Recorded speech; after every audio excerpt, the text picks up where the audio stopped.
सभ्यताओं की बात करें, आज हम बात करेंगे आहट सभ्यता के बारे में। आहट सभ्यता दोस्तों है, ये है आयड़ नदी, जिसे अपन बेड़च नदी भी कहते हैं दोस्तों, उदयपुर में स्थित है, वहां पर यह सभ्यता है। इस सभ्यता की खोज दोस्तों 1953 यानी 1953 में की गई थी अक्षय कीर्ति व्यास के द्वारा, जबकि इस सभ्यता का उत्खनन करता जो है वो है आरसी अग्रवाल यानी रतनचंद अग्रवाल। उन्होंने 1953 से लेकर 1956 तक आहट सभ्यता की उत्खनन कार्य शुरू किया।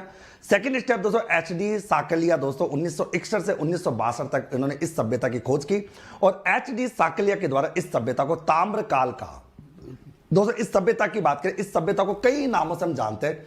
आहट सभ्यता को ताम्रवर्ती नगरी, धूलकोट, आघाट दुर्ग, आघाटपुर, बनास घाटी की सभ्यता के नाम से भी हम जानते हैं आहट सभ्यता को।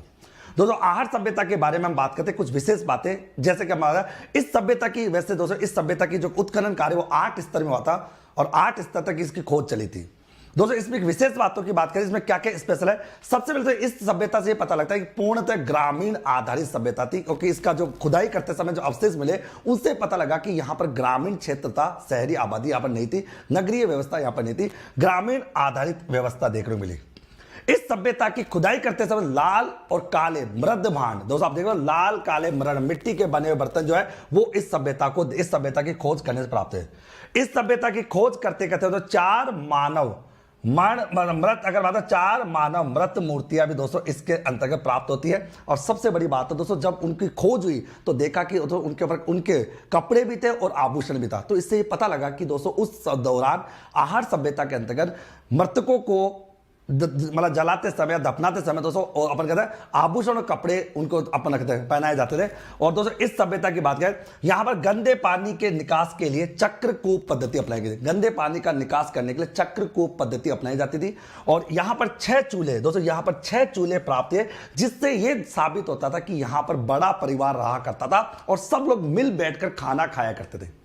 दोस्तों इस सभ्यता के अंतर्गत अनाज रखने के लिए मृद भांड मिले, जिन्हें पर गोरे कोटे कहते हैं, गोरे कोटे कहा जाता है अनाज रखने के लिए। बड़े मतलब मृद भांड मिले, क्योंकि पता था कि बड़ा परिवार रहता था, तो यहां पर अनाज रखने के लिए मृद भांड मिले, जिन्हें गोरे कोटे कहते थे। इस सभ्यता के अंतर्गत 6 तांबे की मुद्रा और 3 यहां पर मोहरे प्राप्त हुई और पत्थर से दोस्तों शस्त्र बनाने के कारखाने भी दोस्तों यहां पर देखने को मिले। और साथ ही साथ दोस्तों पत्थर से शस्त्र बनाने के कारखाने देखने को मिले। और एक खास बात हो रही इस सभ्यता की दोस्तों, वो क्या है दोस्तों, वो है यहां पर टेराकोटा वृषभ आकृतियां मिली, जिन्हें अपन बनास या इस इंदिरा गांधी नहर परियोजना की रूपरेखा जो तैयार हुई थी वो 1948 में